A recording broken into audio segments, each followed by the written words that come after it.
أعوذ بالله من الشيطان الرجيم بسم الله الرحمن الرحيم يا أيها الذين آمنوا اتقوا الله حق تقاته ولا تموتن إلا وأنتم مسلمون يا أيها الذين آمنوا اتقوا الله وكونوا مع الصادقين وقال تعالى في القرآن الكريم أيضا بعد أعوذ بالله من الشيطان الرجيم بسم الله الرحمن الرحيم لقد كان لكم في رسول الله أسوة حسنة لمن كان يرجو الله واليوم الآخر وذكر الله كثيرا ولما رأى المؤمنون الأحزاب قالوا هذا ما وعدنا الله ورسوله وصدق الله ورسوله وما زادهم إلا إيمانا وتسليما من المؤمنين رجال صدقوا ما عاهدوا الله عليه فمنهم من قضى نحبه ومنهم من ينتظر وما بدلوا تبديلا صدق الله العظيم.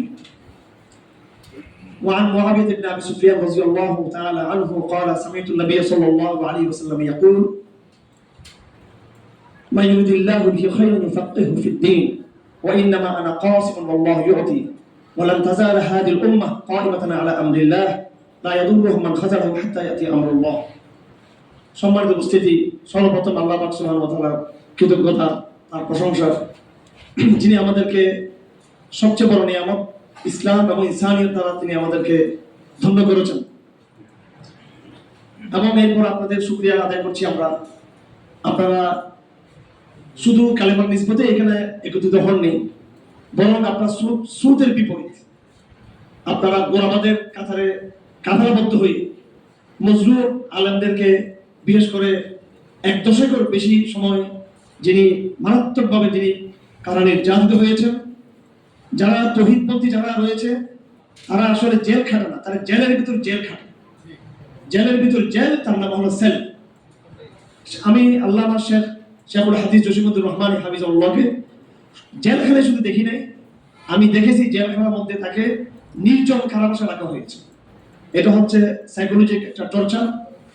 আপনারা নিশ্চয়ই এটা ভালোভাবে অবগত আছেন। একজন মানুষকে জেলখানার মধ্যে রেখে এবং পুরো এলাকাকে মানুষ মুক্ত করে রাখা, কোনো মানুষ নেই সেখানে। তো এটা কত বড়, কত জঘন্য বর্বর মানসিক আঘাত হতে পারে আপনারা কল্পনা করতে পারেন। এরকম দীর্ঘ সময় তাকে রাখা হয়েছে।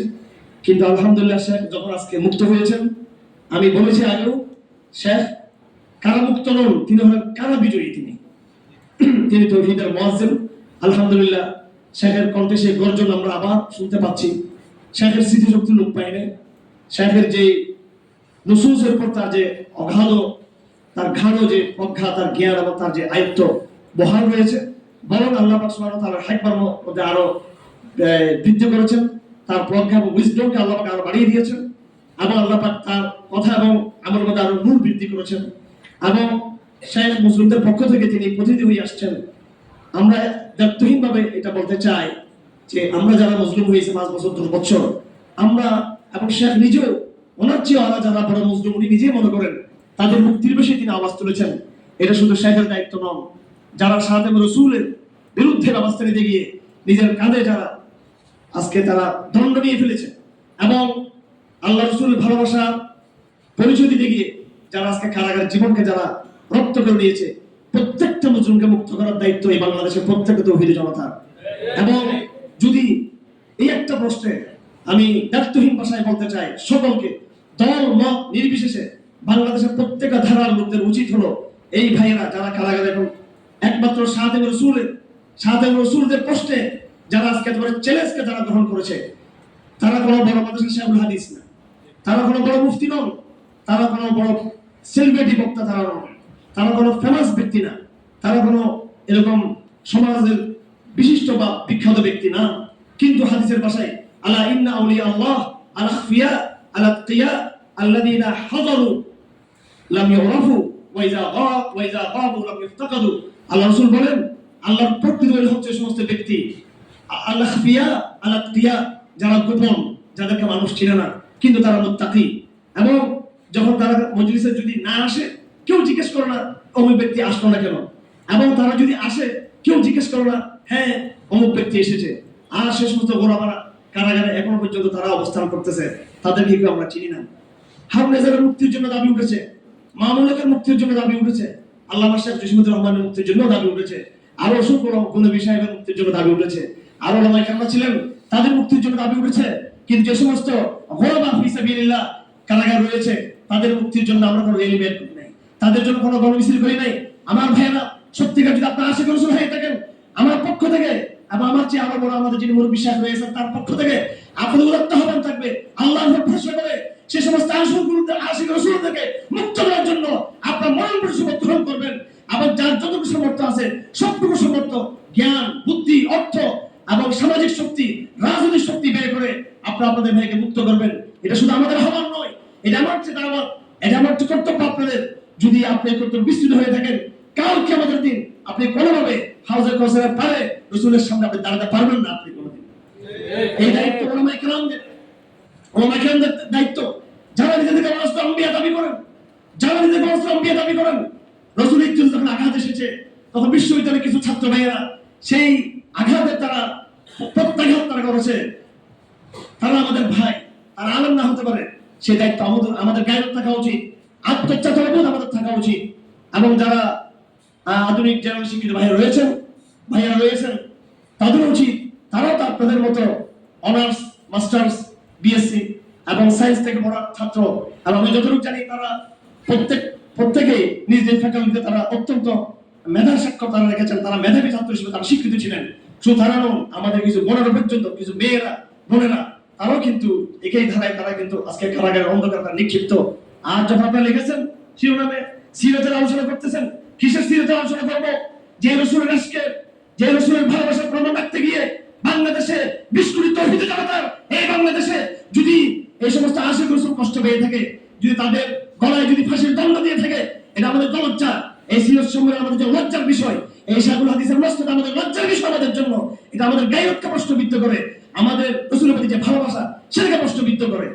আপনাকে আমাদের বক্তব্য সাথে একমত কিনা? আপনারা একমত কিনা? আপনাদের আমরা কোন জিহাদি বক্তব্য দেওয়ার জন্য শুধু এখানে আসি নাই, আবেগ দিয়ে আপনাদেরকে আবেগের সুর দিয়ে আপনাদেরকে আমরা আপনাদের উন্মাদ করার জন্য, অথবা আপনাদেরকে আমরা হয়তো অনেক কিছু বলতে পারেন এখানে, সেজন্য নয়। আমরা কঠিন একটা সন্ধিক্ষণ দাঁড়িয়ে আছি, কঠিন এক প্ল্যাটফর্মে আমরা দাঁড়িয়ে আছি। রাসূলের মহব্বত কঠিন জিনিস। আজকে আমাকে হোয়াটসঅ্যাপে একটু জিজ্ঞেস করেছে, একটা হাদিস আছে, সে বলতেছে আমি আপনাকে ভালোবাসি হে রাসূল, বারবার বলছে আমি আপনাকে ভালোবাসি। রাসূল বলছেন চিন্তা করে বলো, কারণ আমাকে যে ভালোবাসবে তার দিকে দারিদ্র, কষ্ট এমন ভাবে ধেয়ে আসবে, যেভাবে বাঁধ ভাঙা পানির জোয়ার যখন ধেয়ে আসে, ঠিক তদ্রুপ বাঁধ ভাঙা পানির জোয়ারের মতো তোমার দিকে দারিদ্র ধেয়ে আসবে। রাসূলকে ভালোবাসতে গিয়ে আজকে যারা গোলাবাহ হয়েছে, রাসূলকে ভালোবাসতে গিয়ে যারা আজকে এই রাষ্ট্রের ভিকটিম হয়েছে, রাসূলকে ভালোবাসতে গিয়ে যারা আজকে তাদের পরিচয় আমরা আজকে দিতে পারি না, তাদের কথা আমরা বলতে পারি না, এটা আমাদের ঈমানকে, আমাদের মহব্বতের রাসূলকে প্রশ্নবিদ্ধ করে দিয়েছে। সুতরাং একটা কঠিন একটা জায়গায় কিন্তু আমরা দাঁড়িয়ে আছি। ঈমান এবং নিফাকের সুস্পষ্ট দুটি মানদণ্ড রয়েছে। আল্লাহ পাক বলেন আউযু বিল্লাহি মিনাশ শাইতানির রাজীম, ইয়া আইয়ুহাল্লাযীনা আমানু তাকুল্লাহ ওয়া কুনু মা'আস সাদিকিন, হে ঈমানদাররা, যারা ঈমান এনেছো, হে লোকেরা যারা ঈমান এনেছো, ইত্তাকুল্লাহ, আল্লাহকে ভয় করো, এবং তোমরা কাদের সাথে থাকবে? দুটো রাস্তা রয়েছে, হয়তো মুনাফিকদের সাথে চলবে, কিংবা তোমরা সত্যবাদীদের সাথে তোমরা থাকবা। কোরআনের স্পষ্ট বাণী। এই আয়াত খানকার হুজুরে নিয়ে গেছেন, ইয়া আইয়ুহাল্লাযীনা আমানু তাকুল্লাহ ওয়া কুনু মা'আস সাদিকিন। ভাই, আমার দাদা কাজী আজম চৌধুরী রহমতুল্লাহ আলাইহি অনেক বড় জমিদার ছিলেন, চট্টগ্রামের সবাই ছিলেন প্রখ্যাত এক পরিবার সন্তান। আমার দাদা কাজী আহমদ চৌধুরী, তিনি আশরাফ আলী থানী রহমতুল্লাহ আলাইহি তিনি মুরিদ ছিলেন। তিনি আমার বড় আপা মুফতি মিদুল্লাহ রহমতুল্লাহ আলাইহি কত বড় আধ্যাত্মিক পুরুষ ছিলেন। আমি তাদের সন্তান হয়ে বলতে চাই, ইয়া আইয়ুহাল্লাযীনা তাকুল্লাহ ওয়া কুনু মা'আস সাদিকিন, এটা আপনারা খানকাতে নিয়ে লাভ নাই। এই আয়াত এসেছিল মুজাহিদদের ব্যাপারে। এবং কোরআন ইজ এক্সপ্লেনেশন অফ কোরআন, কোরআনকে ব্যাখ্যা করে। এক আয়াত আল্লাহ পাক বলতেছেন, ইয়া আইয়ুহাল্লাযীনা আমানু তাকুল্লাহ ওয়া কুনু মা'আস সাদিকিন, ঈমানদাররা আল্লাহকে ভয় করো, সত্যবাদীদের সাথে হও। সত্যবাদী কারা? কারা সেই সত্যবাদী? এই ব্যাখ্যা কোন মুফাসসিরের কাছে যাওয়ার আগে, এই ব্যাখ্যায় কোন হাদিস বিশারদের বক্তব্যে যাওয়ার আগে, এই ব্যাখ্যায় সাদিকিন কারা, সত্যবাদী কারা, এর ব্যাখ্যায় কোন এই হাদিসে যাওয়ার আগে আসুন আমরা কোরআনের দিকে যাই। কোরআন কি বলে? আউযু বিল্লাহি মিনাশ শাইতানির রাজীম, ইন্নামাল মুমিনুন আল্লাযীনা আমানু বিল্লাহি ওয়া রাসূলিহি সুম্মা লাম ইয়ারতাবু ওয়া জাহাদু বিআমওয়ালিহিম ওয়া আনফুসিহিম ফি সাবিলিল্লাহ উলাইকা হুমুস সাদিকুন। ঈমানদার হলো ওই সমস্ত ব্যক্তি, ইন্নামাল মুমিনুন আল্লাযীনা আমানু বিল্লাহ, যারা ঈমান এনেছে আল্লাহর প্রতি, রাসূলের প্রতি, সুম্মা লাম ইয়ারতাবু, এমন ঈমান এনেছে যে ঈমানের মধ্যে তারা কনফিউশন ছিল না, তারা কনফিউজড নয়, তাদের মধ্যে ডাউট নাই, সন্দেহ নেই, সংকোচবিহীন, কোন রকমের ডাউটবিহীন, কোন রকমের সন্দেহবিহীন একদম সাহাবারা ঈমান যারা এনেছে, হ্যাঁ, ওয়ালাম ইয়াতাবু, কোন তাদের মধ্যে দৌদুল্লাহপনা তাদের মধ্যে নেই।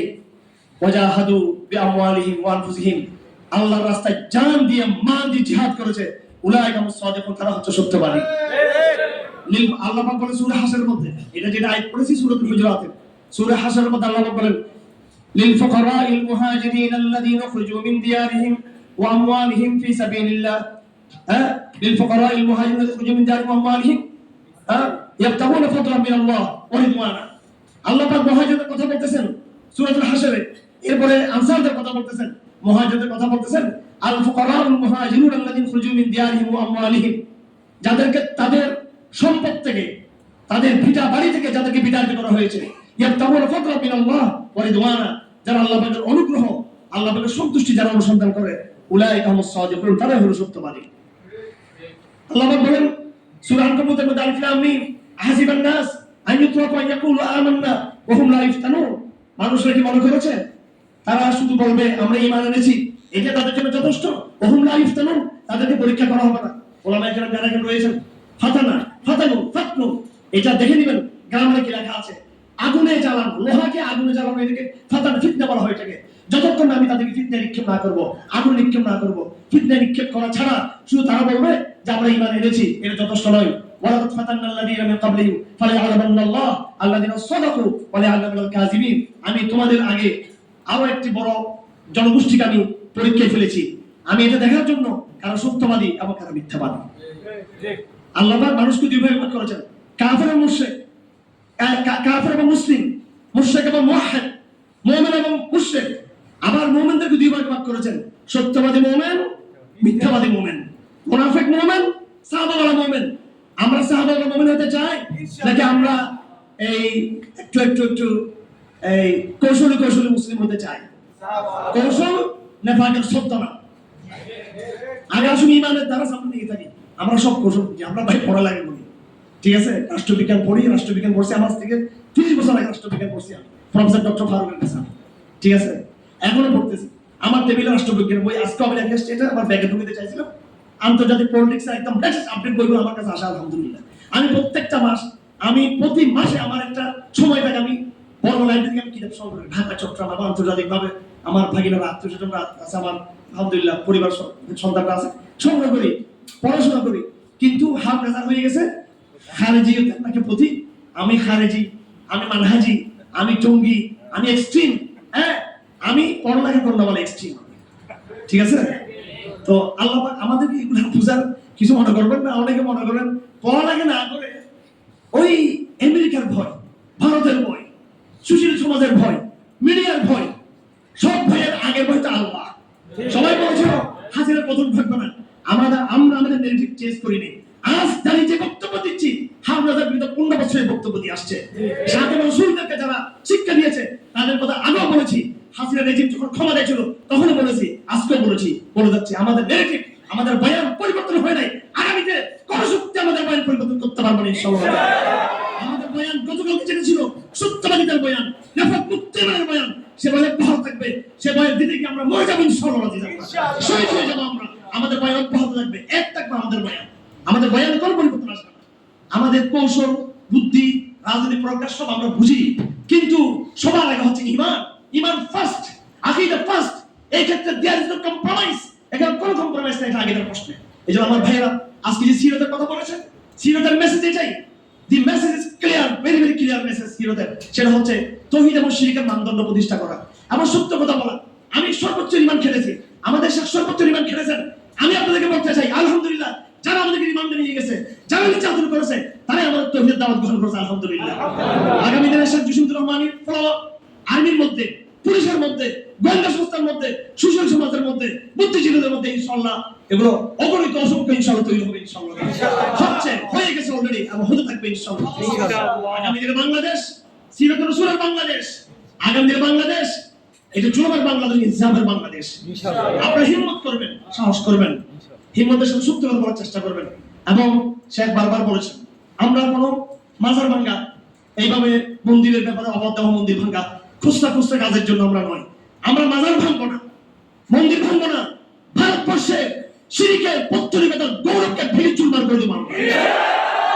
আমাদের কিছু ভাইরা মনে করে যে একটা দুইটা চুনোপুটিকে মেরে আমাদের সাহস, আমরা সাপের লেজে নয়, সাপের মাথাঘাত করার জন্য আমরা এসেছি। অনেক আবেগ প্রবণ ভাইয়েরা তো মনে করে টুকটাক কিছু করতে পারে, সেটা বড় ইয়ের বিষয়। সাপের মাথায় আঘাত, সাপের লেজে আঘাত করে আপনার কোনো কৃতিত্ব নেই, কোনো ক্রেডিট নেই। সুতরাং যারা আমাদেরকে মনে করে যে আমরা কোনো মূল্য, হ্যাঁ, ভারত প্রচার করতেছে যে সিমুদ্দুর Rahman junior bin Laden of Bangladesh, হ্যাঁ, জুনিয়র লাদেন সিরিয়াল পরে দেখা যাবে সাপের মাথা ফানা তুলবে, সেই মাথা ভেঙে দেওয়া হবে, সেই মাথা। এই উপমহাদেশে কুফর আর মাথা তুলতে পারবে না। জোয়ার শুরু হয়েছে, এই জোয়ার গিয়ে থামবে, একদম দিল্লিতে গিয়ে তালা দিয়ে জোয়ার থামবে ইনশাআল্লাহ। আপনারা স্থানীয় প্রতিনিধি, এটা কোনো আবেগের কথা না, এটা অন্যভাবে নেবেন না। কথাটা সব প্রত্যেকটা কথা আপনারা ভাই বাস্তবতার মাধ্যমে বিচার করবেন। আমি এই কথা এই জন্য বলছি, আপনারা আপনাদের লক্ষ্য উদ্দেশ্যকে স্থির করেন। দেশে আমাদেরকে বৃহত্তর ঐক্য প্রতিষ্ঠা করতে হবে, বৃহত্তর ঐক্য। ইসলামপন্থীদের মধ্যে তো অবশ্যই ঐক্য থাকবেই থাকবে এখানে, হ্যাঁ। যদিও মতের ভিন্নতা থাকে, সেটাকে আমরা ডিবেট করব, আলোচনা করব, মতের ভিন্নতার মধ্যে আমরা মতবিরোধ করব, কিন্তু সেটাকে আমরা মারামারি হানাহানি এবং সেটাকে এই যে ফেসবুকে যেটা ট্রল করা হয়, কারণ আমরা ট্রল করবো না। আমরা কোন ইসলামী দলের বিরুদ্ধে আমরা কোনো ট্রল করবো না। একই কথা কোন একটা বিষয় ধরেন গণতন্ত্রের প্রশ্নে আমাদের বক্তব্য আছে, এটা দ্বারা ইসলামী হতে পারে না, এই কথাকে আমরা নসিহার ভাষায়, ভালোবাসার ল্যাঙ্গুয়েজে আমরা তুলে ধরবো সেটাকে। আর একটা হলো অ্যাটাকের মোড় দিয়ে একই কথা। আমার ছেলে খানা খাচ্ছে না, আমি থাপ্পড় চোপড় করে দেবো, খেতেই হবে, এটা বলা। আপনার আদর করে বাবা আসো খেলি আমরা, দেখো কি সুন্দর, এটা একটু তাকে খাওয়াই দাও, এইভাবে করতে হবে। যাদের সাথে আমাদের মতের ভিন্ন থাকবে, আমরা পরস্পর ইসলামপন্থী, আমরা পরস্পর এইভাবে আমরা সহযোগিতা করব ভালো কাজগুলোতে। যেগুলোতে সহযোগিতা করা সম্ভব না, সেগুলোতে আমরা ডিবেট করব, আলোচনা করব আমরা। এবং শুধু ইসলামপন্থীদের মধ্যে আমরা ঐক্য নয়, বরং এই দেশে সুনির্দিষ্টভাবে একটাই শুধু আমাদের শত্রু, নাস্তিকরা, খোদাদ্রোহীরা, আল্লাহর সাথে রসুলের সাথে যারা কটূক্তি করে, তারা আমাদের শত্রু। এরপর যারা সেকুলারদের মধ্যে যারা অজ্ঞতাবশত সেকুলার, সাবকনসিয়াসলি যারা সেকুলার, এরকম অবচরিত সেকুলারদের সাথে, যেমন আমি স্পষ্ট বলতে পারি, সেটা হলো ছাত্র আন্দোলন যেটা হয়েছে। এই ছাত্র আন্দোলনের এই একটা রূপ, তারা তো কোনো বলে নেই যে আমরা ইসলামিক রূপ করতেছি। তারাও নিজেদেরকে সরিয়ে খেলাফতের প্রশ্নে তারা নিজেদেরকে এইভাবে তারা হয়তো ট্যাগ নিতে চাচ্ছে না। সুতরাং তারা যেখানে নিজেদেরকে ইসলামের ওইভাবে সম্পর্কটা ওইভাবে আনতে চাচ্ছে না, আমরা কেন তাদের পরিচয়টা খুলে বলতে সমস্যা কি? তারা মোটামুটি বলতে পারেন একটু উদারবাদী লিবারাল টাইপের সেকুলার। তারা এদেরকে আমরা সূত্র বানাবো না, এদেরকে সূত্র বানাবো। এমনকি আওয়ামী লীগ এখন ভয়ে কুতুকুতু করতেছে, আওয়ামী লীগ ভয় আছে, এদেরকে বলবো আমাদের গ্রুপ, ইসলামী দলগুলোর গ্রুপ, আমাদের মঞ্চে আয়, আমাদের এখানে তওবা করে চলে আসে, তওবা করলে কোনো কিছু সমস্যা নেই। যারা ডাইরেক্ট খুন করে নাই, তাদের জন্য তওবার রাস্তা খোলা আছে। অনেকে আবার খুব এক্সট্রিম, একেবারে তারে মামলা দিতে চাই। আমি কিন্তু সেটা ভারতকে আমি সুযোগ দিতে চাই না। আমরা আওয়ামী লীগকে ভেঙে দিতে হলে আওয়ামী লীগের বড় একটা অংশকে ইসলামপন্থীদের মধ্যে ঢুকিয়ে ফেলতে হবে, তওবা করাইতে হবে। প্রথমে এক চিল্লা দিবে তবলিগের মধ্যে, এরপরে বাকি 3 চিল্লা দিবে শেখ জসিমুদ্দিন রহমানের সোহবতে, ঠিক আছে? এরপরে তারা ইসলামের দায়ী হয়ে যাবে। কোন সময় আওয়ামী লীগ যদি মাথা তুলতে চায়, আওয়ামী লীগের বিরুদ্ধে কাউন্টার ইসলামিক আওয়ামী লীগ দাঁড়িয়ে যাবে। এটা হলো আমাদের এই সময়ের লড়াই। এটা সেজন্য আমাদের বৃহত্তর ঐক্য দরকার। এবং ছাত্র সমাজকে আমরা অবশ্যই খেলাবো না, তাদেরকে আমরা দাওয়াত দিব। এই ছাত্র সমাজ যারা আজকে আন্দোলন করেছে, তাদের কাছে আমি বলতে চাই, তারা আমার ভাই, ছোট ভাই, সন্তানদের মতো হবে না। হ্যাঁ, তাদের কাছে অ্যাবসলিউট কোনো এজেন্ডা নেই। অ্যাবসলিউট এজেন্ডা ইজ কোরআন। এটা অ্যাবসলিউট এজেন্ডা, এটা এই রাষ্ট্রকে মুক্ত করার, এই জাতিকে মুক্ত করার। সুতরাং তাদেরকে আমরা বলবো, come to Sira, come to Quran, come to সুন্নাহ। আমরা তাদেরকে দাওয়াত দেব, আসো তোমরা সিরাত পড়ো। সবাইকে বলবো আমরা সিরাত পড়ার জন্য। ডক্টর ইউনূসকে যার সাথে যখন দেখা হবে, প্রত্যেকে তাকে সিরাতের বই হাতিয়ে দিবেন, ইসলাম অর্থনীতির বই তাকে হাতিয়ে দিবেন, কোরআন তাফসীর তাকে হাতিয়ে দিবেন। এই দেশকে আমরা অবশ্যই প্রত্যেকের অন্তর থেকে শিরককে বের করে ছাড়বো আমরা ইনশাআল্লাহ। তাওহীদের দাওয়াত দিতে গিয়ে কোনো নবী ব্যর্থ হন নাই, আমরা ইনশাআল্লাহ ব্যর্থ হব না ইনশাআল্লাহ। তো আমার ভাইয়েরা, এই বিষয়গুলো পরিষ্কার। এটা আমাদের এই সময়ের লড়াই হচ্ছে এটাই। আমরা এই জন্য বৃহত্তর ঐক্যের ডাক দিচ্ছি। আমরা ইসলামপন্থীদের মধ্যে অবশ্যই আমরা ঐক্য আমরা প্রতিষ্ঠা করবো। সাথে সাথে ইসলামপন্থী যারা বাইরে, যারা জেনারেল, যারা লিবারাল বা যারা হাফ সেকুলার বা নরমাল সেকুলার আছে, তাদের সাথে আমরা সংঘাতে লাগিয়ে ইনসাফ প্রতিষ্ঠা এবং তৌহিদ প্রতিষ্ঠার প্রশ্নে আমরা একসাথে আমরা কাজ করে যাবো। সুনির্দিষ্টভাবে দেশীয় পরিমণ্ডলে, জাতীয়তাবাদী ভৌগোলিক পরিমণ্ডলে নাস্তিকরা বরাবরই কালো আমাদের শত্রু ছিল, আজও তারা আমাদের শত্রু। এই নাস্তিক কুলাঙ্গাররা আগামীতে তারা আমাদের শত্রু থাকবে। তাদেরকে দাবিয়েছিলাম, দাবিয়ে রাখছি, দাবিয়ে রাখা হবে ইনশাআল্লাহ। বাংলাদেশে কোনো শাহের কবিরকে মাথা দেওয়া হবে ইনশাআল্লাহ। বাংলাদেশে আর শাহবাগী প্রতিষ্ঠা হবে না ইনশাআল্লাহ। এবং কোনো মিডিয়া যদি বলে জসিমুদ্দুর রহমান জঙ্গি, আনসারুল্লাহ বাংলা টিমের চেয়ারম্যান, সেই মিডিয়া অফিসকে ঘেরাও করার জন্য আমি বারবার আহ্বান করতেছি। যেখানে জঙ্গিবাদের তৎপর রাখবে সেখানে ঘেরাও হবে, সেখানে শান্তিপূর্ণ ঘেরাও হবে। নতুন এক বাংলাদেশ গড়তে হলে এই সমস্ত অভাব, খারজি অভাব, মানহাজি অভাব, জঙ্গিবাদের অভাব, এগুলো থেকে বের হতে হবে। যারা এই অভাবে এখন অভ্যস্ত, আমরা মনে করবো তারা সাম্রাজ্যবাদের দ্বারা, তারা ভারত তাদেরকে যুক্ত করেছে এখানে। এইসব ওয়ার্ড যারা ইউজ করবে, ভারত তাদেরকে যুক্ত করেছে এখানে। এই সম্পর্কে সতর্ক থাকতে হবে। সুতরাং আমাদের লড়াইটা খুব সুনির্দিষ্ট জায়গায়। একটা দাওয়াতের সংগ্রাম, সেটা আমরা উপদেষ্টাদেরকে দিব, রাষ্ট্রকে দিব, সুশীলকে দিব, এবং এই সময় যে স্পেসটা আমরা পেয়েছি সেই স্পেসটাকে আমরা ব্যবহার করব দাওয়াতের সংগ্রাম। আর আমাদের যারা আমাদের শত্রু চিহ্নিত করে দিয়েছে নাস্তিকদের বিষয়টা, আন্তর্জাতিক পরিমণ্ডলে আমাদের শত্রু চিহ্নিত, সে কুফার, ইহুদি, খ্রিস্টান শক্তি। লাতাজিদান্না আশাদ্দান নাস আদাওয়াতাল লিল্লাযিনা আমানুল ইয়াহুদ ওয়াল লাযিনা আশরাকু। ইহুদিরা, মুশরিকরা সবচেয়ে বড় শত্রু, এরপর খ্রিস্টানরা। আর এই পুরো অঞ্চলে, এই ভারতীয় উপমহাদেশের অঞ্চলে ইসরায়েল, বরং দক্ষিণ এশিয়ার ইসরায়েল হচ্ছে ভারত। কথা ঠিক কিনা? আরব দেশের মুসলমানদের জন্য, বিশ্বের মুসলমানদের জন্য ইসরায়েল হচ্ছে, ফিলিস্তিনের পাশে যে ইসরায়েল সেটা হচ্ছে তাদের জন্য শত্রু ইসরায়েল। আর আমাদের মহাদেশের এবং দক্ষিণ এশিয়ার মুসলমানদের ইসরায়েল হচ্ছে ভারত। এবং এই ভারতের সাথে ইসরায়েলের কিন্তু আঘাত রয়েছে। সুতরাং আমাদের জন্য আরো অনেক অশনি সংকেত আছে, আমাদের জন্য আরো বিপর্যয় আছে। কারণ ইসরায়েল ভারত যেখানে একসাথে আত্মীয়তা করতেছে, তাদের এজেন্ডা হলো বাংলাদেশের মুসলমানদেরকে দমানো। সেজন্য সতর্ক থাকবেন। লড়াই ইসরায়েলের বিরুদ্ধে, লড়াই ভারতীয় অপশক্তির বিরুদ্ধে। এই লড়াই আমাদেরকে চিনতে হবে, শত্রুকে চিনতে হবে। শত্রু না চিনে ক্ষুদ্র ক্ষুদ্র লড়াইয়ে নিজেকে বিসর্জন আমরা দেব না। এটা ছিল রাসূলের শিক্ষা।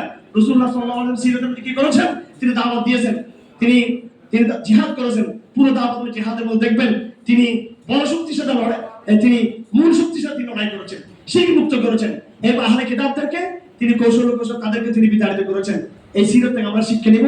সিরত আমাদের জন্য মডেল। সিরত ছাড়া আমরা মানুষের দিকে যাওয়ার দরকার নেই। সিরত বাদ দিয়ে কালমার্সে যাওয়ার দরকার নেই। সিরতকে বাদ দিয়ে অমুক রাষ্ট্রবিজ্ঞানে, তমুক রাষ্ট্রবিজ্ঞানে, অমুক এই আইকনদেরকে আমাদের আইকন বানানোর দরকার নেই। রাসূলুল্লাহ সাল্লাল্লাহু আলাইহি ওয়াসাল্লাম শ্রেষ্ঠ সমরনায়ক, শ্রেষ্ঠ রাষ্ট্রনায়ক, শ্রেষ্ঠ বিপ্লবের তিনি প্রতীক, শ্রেষ্ঠ তিনি অর্থনৈতিক মুক্তির প্রতীক। রাসূলুল্লাহ সাল্লাল্লাহু আলাইহি ওয়াসাল্লাম পৃথিবীর সর্বোত্তম সংবিধান, আল কোরআনের সংবিধান। আবার এই সর্বোত্তম সংবিধানের সর্বোত্তম যিনি এটাকে ইমপ্লিমেন্ট করেছেন, তিনি এটাকে সফল এক্সপেরিমেন্ট যিনি করেছেন, তিনি হচ্ছেন মুহাম্মদ রাসূলুল্লাহ সাল্লাল্লাহু আলাইহি ওয়াসাল্লাম। এইটাকে আমাদের রাস্তা থাকতে হবে। আল্লাহ পাক সুবহানাহু ওয়া তাআলা আমাদের সকলকে প্রজ্ঞার সাথে, ঈমানি শক্তির সাথে আগামী লড়াই যেন আমরা জিততে পারি, সেই তৌফিক আমাদের দান করুন। ওয়া মা আলাইনা ইল্লাল বালাগ। ওয়া সাল্লাল্লাহু তাআলা আলা খায়রি খালকি মুহাম্মদ ওয়া আলিহি ওয়া সাহবিহি আজমাইন।